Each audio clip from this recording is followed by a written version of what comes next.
It's a game. Money is a game. And the reason why you don't have a lot of money left is because you don't know how to play the money game. I want you to think about this here. In your entire lifetime, how much money has gone through your hands? How much? Let me explain to you what I mean by this. Maybe you made $73,000 last year, 28 years old. And the first time you got a check was 14 years old, it was $100. Add that whole thing up. You'll come out with a number, $493,000 or $1.9 million or $6.3 million, depending on who it is watching this video. The question is this: how much is left in your wallet? Truly, what is in your wallet? Not what's in your wallet with capital choice. I'm talking like really, what's in your wallet? What do you have left? How much savings do you have left? And if you're not too happy with this question, it's very simple. The reason why you don't have a lot of money left is because you don't know how to play the money game. Simple as that. So today in this video, I'm gonna cover with you 20 rules of money. These are rules of money that I followed, and it's obviously from a lot of mistakes I made, because there was a point in my life where I had made money and there was nothing left in my pocket. So I'm telling you from my experiences. But rule number one is the most important one, and it's the one you have to buy into immediately. It's very simple. You can fight it, say whatever you want to do to it. It's a rule. And the rule is, it's a game. Money is a game. And the great thing about any game is the following thing. No matter what game you play the most, eventually get good at it. If I've never played chess and I play you and you played 100 times chess, you're probably going to beat me. If I have played Monopoly 1,000 times and you played 3 times, I'm probably going to beat you, because it's a game. So the great thing about the money game is it can be learned. So many times people fight it and they have problems with it, and they say, well, you know, that person became rich because they're smart, this person did this. No. They learned the game, and you can also take the time to learn the game. Rule number 2 is don't be a hater of money. If you hate money, you'll never get money, because money doesn't like haters. So if you're a hater and you constantly say things like, well, money doesn't grow on trees, and money is this, and money is that, and rich people are this, you're right. Money says, you're right, I'm not turned on by you. It's almost as if going on a date with an attractive girl and telling the girl that you don't like attractive girls who don't know a lot about philosophy, and all they care about is their looks and doing makeup and doing this and working out and going to the gym. And this girl's like, dude, I put makeup on, I work out every day to stay in shape, but I also like other things in my life. But you know what? You're right. You're not attracted to me. I don't like you. She goes and finds another guy that says, I like a girl that takes care of her body. I like a girl that takes care of her skin. I like a girl that does makeup. I like a girl that works out 5 days a week. She's attracted to that guy. Keep that part of mind. Don't be a hater with money. Number 3, it's a doubles game. Listen, this should you can stop watching the entire video. You got the main things out of the way. It's a double game. And by the way, at the end of the video, I'm gonna give you a free PDF. It's a double game. What is a double game? The entire game of money, it's about doubling your money. So what do you mean, Pat, doubling your money? Let me explain it to you this way. If you right now have $1,000 in your bank account, if you're watching this, you have $1,000 cash, you are 10 doubles away from $1 million. That's it. You're 5 doubles away from having $32,000. You're 13 doubles away from having $8.192 million. You're 14 doubles away from $16 million. It's a doubles game. So how soon can you double your money? That's truly the game. Can you take that $1,000 and double it to $2,000 in the next year? So the next thing is, now it's $2,000 you have an account. Now you are 9 steps away from $1 million. You may say, Pat, I already have $100,000 in my account. Well, guess what? You're 4 doubles, 3 doubles away from $1 million. All you gotta, it's a doubles game. This is a piece of cake when you learn it's a doubles game. So the question then becomes what? How soon, this is the real game of doubles, it becomes 2 different things. Risk tolerance, because you got to know yourself when it comes to money. Your risk tolerance, depending on the age you're at, if you're 65, your risk tolerance is going to be lower than you being 22 years old, right? So you have your risk tolerance, you need to know you. Then the other part is time horizon. What is your time horizon? So time horizon could be, I want to have $1 million by 10 years from now. Great. If it's 10 years, what do you have right now? Then you have to play your doubles game. How many doubles do I have with the $17,000 to get to $1 million? It's a simple game that you can learn what to do. As long as you know your risk tolerance, you know your time horizon, what it is and what the amount is, then you're playing the doubles game. Number 4, seduction. Let me explain to you about seduction, okay? Listen, I use the analogy with ladies because it's just how it is, okay? Money likes to be seduced. Money's attracted to seducers. Just like a woman doesn't like a desperate man, money doesn't like desperate people. Money's not attracted to desperate people who want it so bad because they want to make this money and show it off to everybody. No. Money seduce. You need to seduce money. Seduce money. And all of a sudden money says, oof, I like this guy. I like this girl. Oh my gosh, I'm turned on to you. Don't let money seduce you. You seduce money. It's a seduction game. So whoever learns the seduction game with money, all of a sudden money starts coming from all over the place to you because money is turned on by people that know exactly what they're doing. Money likes investors who know what they're doing. Okay? A girl goes on a date with a guy that knows what he's doing, she's most likely to come back, and then there's experience. So learn how to seduce money. Once you learn this whole thing, you'll get better at this game as well. Next, timing. Timing when it comes down to money. Let me explain about timing. I'm not talking timing like this is the best time to invest into Snapchat or this is the best time to buy the IPO of Facebook and etc. I'm not talking that timing. Although that's a whole different conversation with timing. Timing, I'm talking about running a business. I'll give you an idea. There was a time where logically I had to cut down, okay, in my business. And I had to get rid of 2 or 3 employees. Logically, I had to cut down.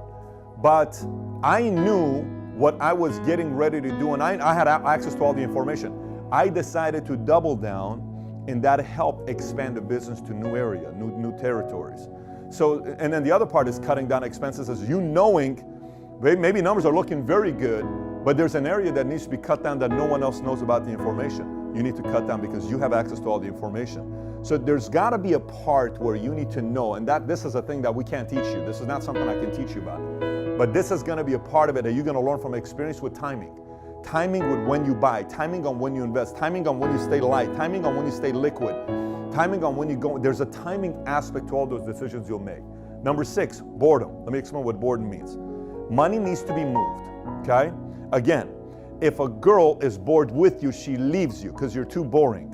Same with men. If a man is bored with a girl, they're going to leave because it's boring. Money doesn't like to be bored. What do I mean? If money stays in a checking account, money's going to somebody else who knows how to use that money. If money is just staying somewhere and it's not working, it's too boring, it goes to somebody else that knows what to do with money. So you got to make sure money's always moving. Money's always moving for you, always moving for you, always moving for you, always working for you, always out there doing something to create more money for you. Next, secret account. You always got to have a secret account. Let me tell you what a secret account is. It's an account that no one knows about. Your wife, your husband, your boyfriend, girlfriend, mom, dad, brother, sister. No one knows about this account. What is this account? It's a crisis account. A crisis account could be cash. A crisis account could be somewhere sitting down that no one knows. But now I know you may say, Pat, you just talk about boredom, you talk about this. If you liked this video, please subscribe to the channel, give it a thumbs up, and share the video with your family and friends so that they too will be able to benefit from this information. What saved the business. Thank you for watching, and we look forward to seeing you soon with another video. Went to $13,000. I have payroll, commissions, everything. $13,000. Where we're about to shut down the company. It's this close. We're about to shut down the company. What saved us was the crisis account that I had. No one knew about it. That money showed up, put it back into the business, saved us. We lasted. We made it through the tough times. And now we're here where we are today. But it's because I had a secret crisis account no one else knew about. You always need to have a secret crisis account. Number 8, don't drive first class until you have $10 million in a bank account. I see so many people spending $2 grand on a flight where they can spend $400. Listen, I'm 6'4", 6'5", 240. And do you know how many times till today I've paid first class? 0. I don't pay first class. Other people pay for my first class, but I don't pay first class. I've been paid first class. I've flown first class many, many times because I have the miles or people pay for my flight. I don't pay first class. And why is that? Here's how I did the math. Now, obviously, I can afford to do it, no problem. But here's how I did the math. You're trying to tell me $2,000 for a first class flight, and I can get $500 for the same flight. That $1,500 times 9 flights in a month, that's 9,000. That's 9 times what? $1,500 is $13,500, some number like that. You know what I can do with that number? That's 4 employees. That's marketing. That's expansion. There's over a year. That's $200,000, $180,000. Why am I going to waste that money? That's an executive I can bring in. That's 2 incredible employees I can bring in. I don't pay first class. Other people pay first class. Once you get 10 million bucks and you want to do it, that's great. At that point, you may want to get yourself a private jet, but don't fly first class. Next, comp plan. Let me explain to you what I mean by comp plan. So, no matter what country you live in, Okay, I get emails from 100 plus countries around the world, and some of you guys and I talk through your communistic system, how you're upset, and you ask me what to do, and I tell you, if it's not going to change, you have to leave. You have to leave a communistic regime you're a part of. Some of you are in socialistic places, France, taxes, Spain. You're upset with the taxes being at where it's at, and I tell you, if you don't see the horizon changing, you need to adjust. But regardless of where you're at, rule number one about your comp plan. Your comp plan of whatever country you live in is your taxes. Study how you get taxed, because that's your comp plan. And let me explain to you why the comp plan in America does so well. A lot of people say things like this. They'll say, you know what? I can't believe the tax structure in America benefits business owners. And you know, why is it that they benefit business owners? Because business owners create jobs. If you created jobs, we'd give you a tax benefit. If there wasn't a tax benefit, an incentive for business owners, then who's going to create jobs for all these millions of people that need jobs? So you may say, well, Pat, if the incentives for business owners, shouldn't I be a business owner? Yes. Every single episode's about you becoming an entrepreneur. Yes, you ought to be a business owner. You ought to be an entrepreneur because it benefits you in your comp plan. It benefits you in your comp plan. And position yourself properly by knowing what your comp plan is. Rule number 10, end of the world mentality. Listen, CNN, MSNBC, Fox, Susie Orman, Dave Ramsey, whatever these names you want to go through, all of these names, put them all together. You know what they get paid to do? They get paid to sell crisis. Because if it happens, you got to be ready for it, okay? And so what happens a lot of times is people get afraid and they think it's the end of the world. And like that 2008 when the market crisis took place, the market went all the way down to 6,000 some, Dow Jones did, everybody started pulling their money out. It's at $21,000 today, 21,000 points today. Imagine if you left the money in. How much compounding money was lost? Simply because you thought it was the end of the world. Simply because you thought there was a nuclear world that was going to happen all over the world. By the way, let me explain to you. If truly a nuclear war is going to happen, do you really think your money matters? Come on. We're not going to exist. So you got to act as if there's no nuclear war that's going to take place and panic so much when everybody tells you everything. And you got to learn how to manage those times when 90% of the world thinks it's the end of the world. You got to be ready. So how do you do that? Let me explain. I was part of the community that it's always the end of the world until I realized how you become wealthy is during this time. During this time when it's the end of the world, you know who wins? Those who have cash. This is why it's important to have cash set aside. And I'm not talking boredom money. I'm talking cash set aside when it's the end of the world for you to buy stuff. Every time crisis takes place, a lot of people become wealthy. A lot of people become wealthy because everything's on sale. Everything's on sale when there's crisis. People sell their exotics because they can't afford it. People sell their artwork for 1/5 of a price. Homes sell for 1/2 of a price. Investments, all these things is for sale during the time when there's the end of the world type of mentality. So you got to have a strategy for this time. Some say market's about to tank again in the next 2-3 years. I don't know if it is going to tank in the next 2-3 years. Here's what I do know. It's going to tank in the next 20 years, and I'm ready for it. I have to be ready for it because there's going to be opportunities. You also got to be ready for it. Number 11, study your politicians, especially your president. Let me explain to you why. You got to know what your politician in your local community is going to do and what their philosophies are. Here's why you need to know their philosophies. If their philosophy is to do heavy-duty taxing on you, you need to adjust accordingly.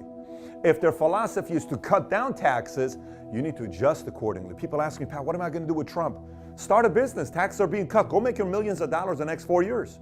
And if it's 8 years, go make your money and adjust. Everything's about adjustment. But you can't not know what their philosophies are. You need to know the philosophies of the politicians in your community. Number 12, study smart investors, but don't be too religious about them. Like, for instance, you ought to read everything Warren Buffett's got. Read every single thing Warren Buffett's got. Every single thing. Read any of the books that he's got, go read them. Because what he's going to teach you is his way of thinking, his mindset. He's going to teach you the way he's thinking. Like some people said, why did Warren Buffett spend $35 million to buy silver 6 years ago? And why did he all of a sudden, why does he not do any technology and stays away with it? You know, and why does he?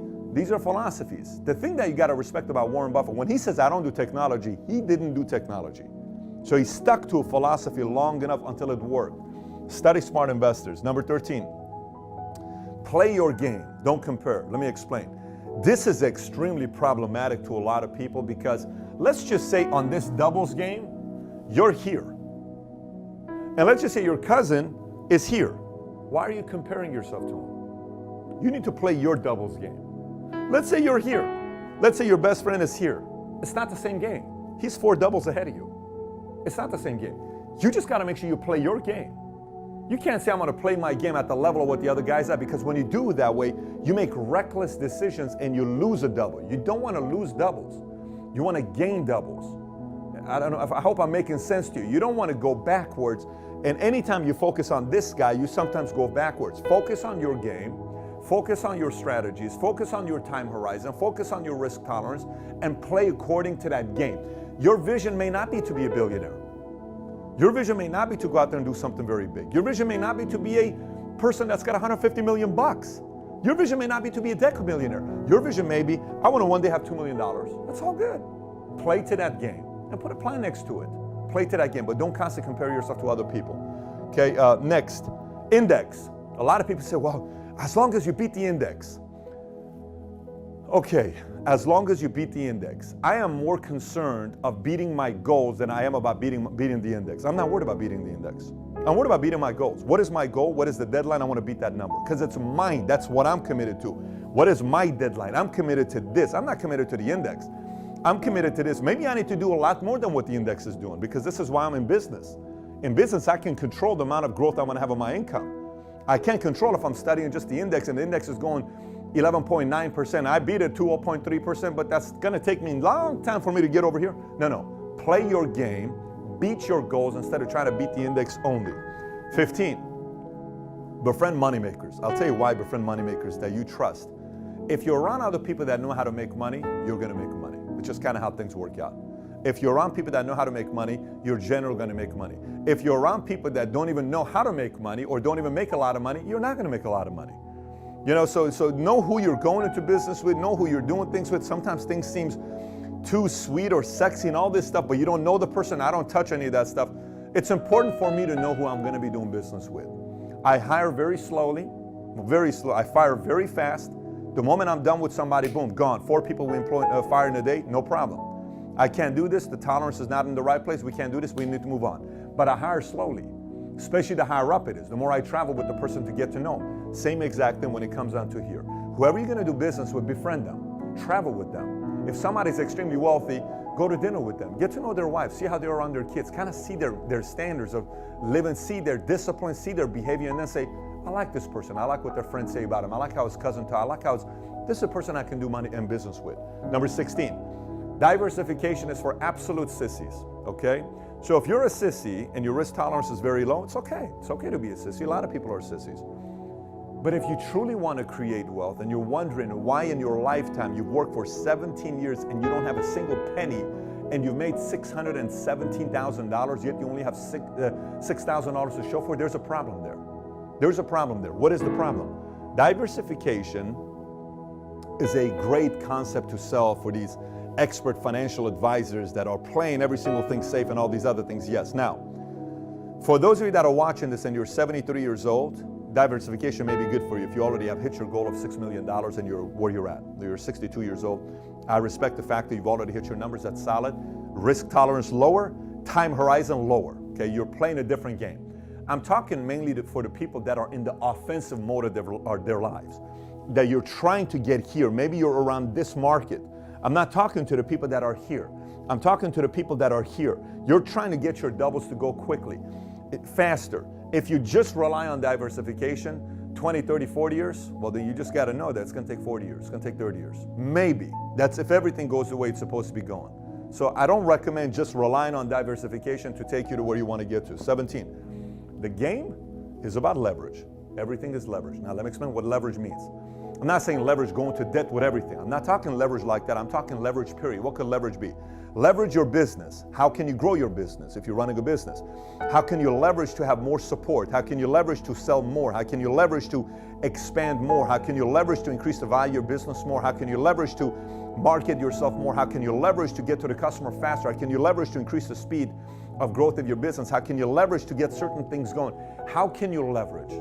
Everything is a leverage game. Everything is a leverage game. And the more you study the concept of leverage and the game, how it works, the better it is for your wealth. Number 18, positioning. Positioning has to do with, for instance, I'll tell you what positioning is. We can do a whole thing on positioning, but I'm just going to give it to you in a shorter sense. Positioning. If I'm going to go work at a company and I'm going to have a piece of the equity and I'm going to position myself to own a piece of that company, it's going to go public, that's smart positioning. That's very, very smart positioning. Tom over here, who's our president, Tom created his wealth by positioning. He went and positioned himself in certain places and participated in the victory by owning a piece, and he positioned himself. Sometimes it's positioning. Sometimes it's who you're running with. A lot of times people say, wow, I'm making great income with this company I'm at. Yeah, but you haven't positioned yourself yet because there's no backing on the equity. So it's positioning. You got to also position yourself here to make sure you're taking care of that part, right? Of course, you got to take care of your credit. You got to have high income, savings, investments, but you got to make sure you position yourself properly as well. Number 19, strategic partnerships. Strategic partnerships. The more you can create an environment, it's kind of similar to befriend money makers, but this is slightly different because it's intentional. If you can figure, like what we do with our company, is we have strategic partnerships where a lot of people make money, okay? The more people make money, the more people continue to do business with you if there's strategic partnerships. I have strategic partnerships with $400 billion companies, $200 billion companies, $60 billion companies. I have strategic partnerships with a lot of different companies that benefits them, okay? Strategic partnership increases the value of making money because a lot more people are making money with you when they go into business with you. And last but not least, big check syndrome. Let me tell you what the big check syndrome is. Oh my gosh, I've seen so many people screw this whole thing up, and I'll just explain to you what it is. So for instance, say you are doing a real estate, hypothetically, okay? And all of a sudden you get, this one client wants you to sell their home. It's a $3 million home. I'm just throwing numbers out there. And you go and sell this $3 million home, and the check is $100 and some thousand that you get. And you say, oh my gosh, I made $100,000. And for 2 months, you live as if you made $100,000 in a month. What you don't realize is that $100,000 check in a month, you need to look at it as an $8,300 a month income for that year. That's what that means. It's not $100,000. And I've seen so many people who treat this as $100,000 in a month, and they get cocky, arrogant, all this stuff, and then they go back to right here. And the double goes lower and lower and lower. And they don't realize it's just a big payday. Let me explain. Would you rather have, right now, a $500,000 cash I give you? Watch this question, you're gonna answer. Would you rather take a $500,000, okay, given to you, up front I'm gonna give you $500,000, or would you rather take an income stream, guaranteed, okay, of $100,000 over 20 years? Which one would you take? $500,000 up front, $100,000 over 20 years. Which one would you take? You know what, believe it or not, most people will say, well, I think the right answer is $100,000. Most people would take the $500,000. Let me tell you why the $100,000 allows you to do more. The $100,000 is $2 million bucks. The $500,000 is $500,000 bucks. See, this gives me the opportunity to have a stronger backing to make bigger decisions to get bigger doubles. Now you may say, Pat, but $500,000, that already puts me here. It's irrelevant if you don't know how to play the money game. It's irrelevant if you don't know how to play the money game. I want high income as well. I want income coming in that feeds my game so I can increase my net worth. This is a very, very important game. So don't get too crazy about big check syndrome and all of a sudden fall for it and lose everything that you got, because it can totally mess up with your net worth and you work all the way back to your doubles. So with that being said, this is what I want to do to you. This episode is obviously an episode that people would want to look at on a PDF. So we're going to give you a free PDF, but this is what you need to do. You need to visit patrickbaydavid.com. We'll put the link on the bottom of the YouTube video as well so you can see it. But if you're not here and you're seeing this video in a completely different place, because videos nowadays are being shared everywhere, you can go to patrickbaydavid.com, okay? When you go to the website, the link for this is going to be there. Look for the link. And if you don't see it anywhere, just go on the search on the bottom of my website. Paul, show exactly where the search would be. Type in money, and this would come up. Rules of money, this would come up. Then get the free PDF, print it out, and look at it and start studying which of those 20 rules you follow and you do very well at, and which you don't, and start adjusting to it, and study the areas that you need to do to improve in those games. So with that being said, if you have any questions, any thoughts, any comments, comment on the bottom.